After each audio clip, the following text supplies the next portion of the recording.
કેમ છો રાજકોટ? ઘણા બધા વિદ્યાર્થીઓને પ્રશ્ન હોય છે. આમ તો વિદ્યાર્થીને લઈને અમે અવર રાજકોટ છે તે બધી જાતની અપડેટ આપતી હોય છે.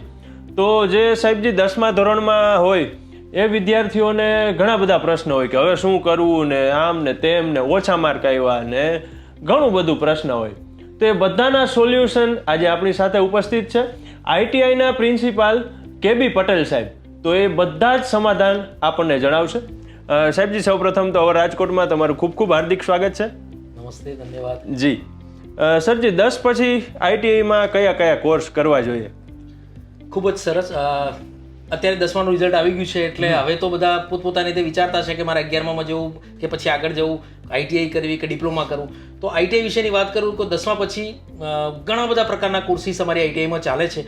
જેમ કે કોઈને ઇલેક્ટ્રિકલ સેક્ટરમાં જવું છે તો ઇલેક્ટ્રિકલ અને વાયરમેન, પછી કોઈને મિકેનિકલ સેક્ટરમાં જવું છે તો ફિટર, ટર્નર, મશીનિસ્ટ. કોઈને એમ જવું છે કે મારે ઓટોમોબાઈલ સેક્ટરમાં જવું છે, મારે ગાડીઓ રિપેર કરવાનો શોખ છે તો એના માટે motor mechanic, vehicle mechanic, diesel. કોઈ એમ સમજે કે મારે કોમ્પ્યુટર સાઇડમાં જવું છે તો મારી પાસે આઈટી, કોપા છે. અને કોઈ કે એમ કે મારે ઇલેક્ટ્રોનિક સાઇડમાં જવું છે તો ઇલેક્ટ્રોનિક્સ મિકેનિક નામનો કોર્સ ચાલે છે. ઘણા એવા પણ મિત્રો હોય છે કે જેને કાર્પેન્ટર બનવું છે, પ્લમ્બર બનવું છે. ઘણી આપણી બહેનો હોય છે તેમને એમ હોય કે મારે બ્યુટી પાર્લરનો કોર્સ કરવો છે, મારે ફેશન ડિઝાઇન શીખવું છે. તો આવા બધા ઘણા બધા પ્રકારના કોર્સીસ અમારી આઈટીઆઈમાં ચાલતા હોય છે. એટલે લગભગ રાજકોટની અંદર તો અમે આવા 29 પ્રકારના કોર્સીસ ચલાવીએ છીએ. અને ઇવન રાજકોટની આજુબાજુની એક મહિલા આઈટીઆઈ પણ છે તો મહિલાની આઈટીઆઈને પણ આવા બધા કોર્સ ચાલે છે. એક ડિસેબલ પણ આઈટીઆઈ છે, એટલે કે એવા કોઈ હેન્ડીકેપ વ્યક્તિઓ છે તો એમને પણ જો આઈટીઆઈ કરવી હોય તો એમના પણ આપણી રાજકોટમાં એક આપણી ડિસેબલ આઈટીઆઈ બનાવેલી છે તો ત્યાં પણ એ એડમિશન લઈ છે કે જેમના માટે સ્પેશિયલ સરકારે આઈટીઆઈ બનાવેલી છે. બરોબર છે. સાહેબજી, કોણ કોણ વિદ્યાર્થીઓ કોર્સ કરી શકે, કયા કયા? જી, તો એમાં જેને ધોરણ 8મું પાસ કર્યું છે અને 8મા પછી એને ફર્ધર અભ્યાસ માટેની તકો નથી મળી અથવા એના 10માની અંદર એ ફેલ થયા છે એક વિષય, મને એમ લાગે છે કે હવે મારે પોતાને કોઈ કોર્સ કરી અને રોજગારી મેળવવી છે તો 8માના બેઝ ઉપર પણ પ્રકારના ઘણા બધા કોર્સ છે. જેમ કે કોઈને વેલ્ડર તરીકે નહીં હોય તો વેલ્ડરનો કોર્સ છે. પછી કોઈને વાયરમેન બનવું છે તો 8મા પાસ ઉપર વાયરમેન બની શકે છે. પછી કોઈને બ્યુટી પાર્લરની અંદર જવું છે તો એ છે. સ્વિંગ મશીનનું છે. પછી ઓટો ટુ વ્હીલર ગાડીઓને રિપેર કરવી હોય તો એવા પણ કોર્સીસ અમારી 8મા ધોરણ પછીના પણ કોર્સીસ છે. સાથે સાથે 10મા પછીના પણ કોર્સીસ મેં આપને કીધા એ પ્રમાણે ફિટર, ટર્નર, મશીનિસ્ટ, વાયરમેન છે. પછી કોઈને નવા સોલાર ટેકનિશિયનનો કોર્સ છે કે જે 10મા પછી છે ને અત્યારની નવી ટેકનોલોજી સાથે એમાં થયેલો છે. બરાબર. પછી છે ઇલેક્ટ્રિકલ મોટર મિકેનિક કે જેમ કે હવે આપણી ઇલેક્ટ્રિકલ ગાડી આવવાની છે તો ઇલેક્ટ્રિકલ ગાડીઓ માટે એ પણ કોર્સની જરૂર પડશે તો 10મા પછી એ પણ અમે રાજકોટ આઈટીઆઈમાં કોર્સ શરૂ કરેલો છે. બરાબર. પછી હેલ્થ સેન્ટર ઇન્સ્પેક્ટરનો કોર્સ છે એ પણ અમારી આઈટીઆઈ રાજકોટની અંદર ચાલે છે. તો આવા વિવિધ પ્રકારના ઘણા બધા જે 8મું અને 10મું પાસ વિદ્યાર્થીઓ હોય એમના માટે આઈટીઆઈમાં કોર્સ ચાલે છે કે જેમને ફર્ધર અભ્યાસ કરવા માટેની તકો ઓછી છે અથવા એમને પોતાની ફેમિલીની આવક એવી છે કે જે ખર્ચો કરી શકતા નથી તો આઈટીઆઈની અંદર આપણે આવીને આવા કોર્સ કરી અને પોતે સ્વરોજગારી અથવા પોતાના ફેમિલીને આપણે એમાં 1-2 વર્ષનો કોર્સ કરીને મદદરૂપ થઈ શકીએ. જી, અને બધા કોર્સ પણ એવા છે જેમ કે વાયરમેન છે તો એની આજે કોને જરૂર નથી પડવાની. આટલા બધા બિલ્ડિંગ્સ બને છે, બધું કામ ચાલુ છે, કન્સ્ટ્રક્શન બહુ કામ ચાલે એટલું બધું. પછી સાથે સાથે એમાં પ્લમ્બિંગનું તમે કીધું તો એ પણ આવી ગયું અને અત્યારે ઇલેક્ટ્રિક, ફર્નિચર પણ અત્યારે જરૂરી છે. આ 3 મિત્રો સાથે જ આઈટીઆઈમાં આવે તો સાથે કામ થાય. વેન્ચર ઊભું કરવું તો કરી શકે. ઘણા ને એવું હોય ને કે ભાઈ ભાઈબંધો ભેગા રહે આમાં તો ઈ થઈ જાય. હા, એટલે ઘણું બધું સરસ. અને પાછું આ ઇલેક્ટ્રિકલ જે તમે વાત કરી તો અત્યારે તો આવવાના છે, સરકારે આવવાના છે તેમાં એ પણ કોર્સ અને એની જરૂર પડવાની છે. હા, એની જરૂર પડવાની જ છે 100%. કારણ કે જે અત્યારે જે ગેરેજનું વર્ક કરે છે તો ઈ એમાં નથી પણ કરી શકવાના કારણ કે આખું આની બધી મેથડ જ ચેન્જ થઈ ગઈ ઇલેક્ટ્રિકની. બરોબર. સરજી, આમાં કોર્સમાં કેટલા વર્ષના કોર્સ હોય છે?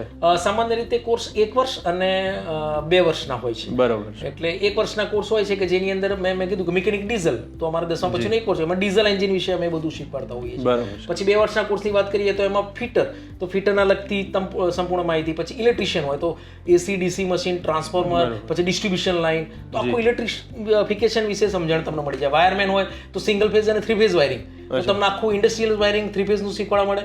અને જેમ કે તમારા પોતાને સિંગલ ફેઝ વાયરિંગ હોય તો મારી પોતાની છે તો ઘરનું નાના મોટા કામ કરવા હોય તો ઇલેક્ટ્રિશિયન તરીકે આપણે બોલો તો વાયરમેન ત્યાં આવે ને પંખાનું રિવાઇન્ડિંગ કરવું છે, ઇલેક્ટ્રિકના પ્લગ લગાવવા છે તો એ પણ આખું એની ડિટેલ એની અંદર 2 વર્ષમાં એનું કવર કરી લેતા હોઈએ છીએ. એટલે જ્યારે 1 વર્ષ ને 2 વર્ષનો કોર્સ કરીને બહાર આવે છે ત્યારે સંપૂર્ણ એક કારીગર તૈયાર થઈને આવે છે, સ્કિલ મેન તરીકે. એટલે એ પછી શું થાય એને પોતાની જે કામ કરવું છે તો એમાં એ કોન્ફિડન્સથી એ કામ કરી શકે કે હવે મને પૂરતું નોલેજ છે મારી પાસે અને અમે જ્યાદાતર પ્રેક્ટિકલ નોલેજ આપીએ છીએ થિયરી કરતાં પ્રેક્ટિકલ પર વધારે કામ કરાવીએ છીએ એટલે એને વારંવાર એની પ્રેક્ટિકલ એની રિપીટ કરાવીએ છીએ એટલે એનામાં મહાવરો પણ આવી જાય છે એની સ્કિલ પણ આવી જાય છે. બરોબર છે. અને આ અમુક આ હરખું કામ શીખી લે તો સોસાયટીમાંથી જ નવરા નો થાય. Yes, ચોક્કસ. અને સરજી બીજો પ્રશ્ન એ હતો કે સામે વેકેન્સી. હા, ખૂબ જ સરસ વાત કરી. રાજકોટની જ વાત કરું ને તો આપણા રાજકોટની એક મિકેનિકલ હબ તરીકે કહેવાય છે. રાજકોટની અંદર ઓછામાં ઓછી તમે આમ જોવો તો જે વર્કિંગ કરતી હશે તો 2500 થી 3000 કારખાનાઓ છે. હવે એમાં એટલા બધા મેન પાવરની જરૂર છે. સામાન્ય રીતે કારખાનો મિકેનિકલ હોય તો ફિટર ટર્નર મશીન જોઈએ અને એ લોકોના પાછા બેકિંગમાં કોપા તરીકે ઓપરેટરોનું પણ જરૂર પડે.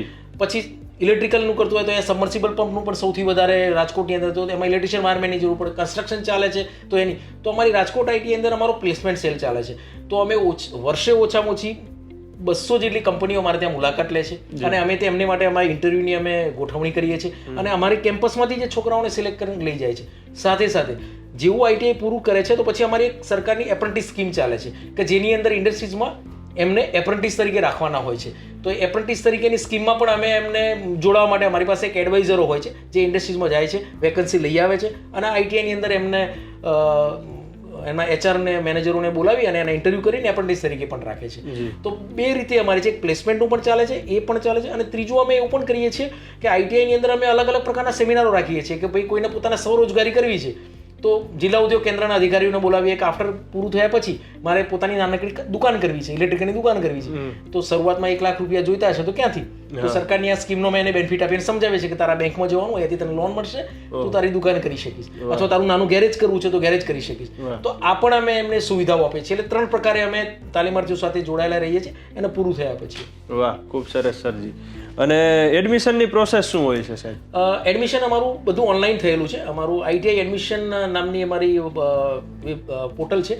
એની અંદર ઘેર બેઠા જ અરજદારે પોતે જ એમાં ફોર્મ ફિલઅપ કરવાનું હોય છે અને એમાંથી સબમિટ કરે પછી એનું મેરિટની પ્રક્રિયા હોય છે. એ મેરિટ પ્રક્રિયાના આધારે એને એલોટમેન્ટ થાય છે. એને પોતાની ચોઇસ ફિલિંગ કરવાનું હોય છે કે મારે રાજકોટ આઈટીઆઈ અથવા ભાવનગર આઈટીઆઈ. તો એક આખા ગુજરાતની કોઈ પણ આઈટીઆઈ માટે એને જવું હોય પણ ફોર્મ એક અહીંયા બેઠા ભરી શકશે અને એનું મેરિટ બહાર પડશે અને મેરિટના આધારે એનું પછી એને જે સિલેક્શન આપશે પ્રાયોરિટી પ્રમાણે તો એ આઈટીઆઈમાં એને ચોઇસ અને એની ટ્રેડ ચોઇસ એને મળશે અને એના આધારે પછી જ્યારે એ પૂરું થાય એટલે એને એલોટમેન્ટ લેટ એને આઈટીઆઈમાં પહોંચવાનું છે ત્યાં એના પછી બધા ડોક્યુમેન્ટ એના ઓરિજિનલ ને બધું એને વેરીફાઈ કરે એને એડમિશન મળી શકે છે. એટલે એકદમ ઓનલાઈન પ્રોસેસ કરેલી છે. સાથે અમે એ પણ કરેલું છે કે અમે તાલીમાર્થીને કોઈ એવી સગવડ નથી અથવા એને સાયબર કાફેમાં જાય છે તો પોતાને એવું થાય કે ત્યાં એને 100-200 રૂપિયાનો ખર્ચ કરવો, એવું કરવાની જરૂર નથી. અમારી આઈટીઆઈમાં અમે પોતાનું હેલ્થ સેન્ટર ઊભું કર્યું છે. અમારા તજજ્ઞોને અમારા સ્ટાફને ત્યાં બેસાડેલા છે 4 કોમ્પ્યુટરમાં. તો અરજદાર પોતે આઈટીઆઈમાં આવે છે અને અમે સમજાવીએ છીએ અને જાતે જ ફોર્મ ભરી આપીએ છીએ અને એના કોઈ પણ ખર્ચા વગર એનું ફોર્મ અમે જાતે ભરી આપીએ છીએ. એ પણ અમે સુવિધાઓ રાખેલી છે. એટલે રાજકોટ આઈટીઆઈમાં આજુબાજુના ગામનામાં અહીંયા અથવા એની નજીકની આઈટીઆઈમાં પણ પહોંચી જાય તો ત્યાં પણ એને એવી સુવિધાઓ મળી શકશે. બરોબર, ખૂબ સરસ. અને પેલા જો આવી સુવિધા નહોતી કે ભાઈ આવી ઘર બેઠા કરી શકીએ બધા. અત્યારે તો આ વિડીયો થકી વિદ્યાર્થીઓ જોઈને કે આવું બધું થાય છે તો તરત અપ્લાય કરી ઘર બેઠા જ આપણે કરી શકીએ, કોઈને મદદની જરૂર નથી. જી 100%. એટલે આવું બધું સરસ મજાનું સાહેબે વાત કરી. અને બસ આવા જ ભણતરને લગતા, ગણતરને લગતા, ઐતિહાસિક, હાસિક જેવા વિડીયો જોવા હોય હવે રાજકોટને જોતા રહો અને ફોલો કરજો, સબસ્ક્રાઇબ કરવાનું ભૂલતા. ધન્યવાદ.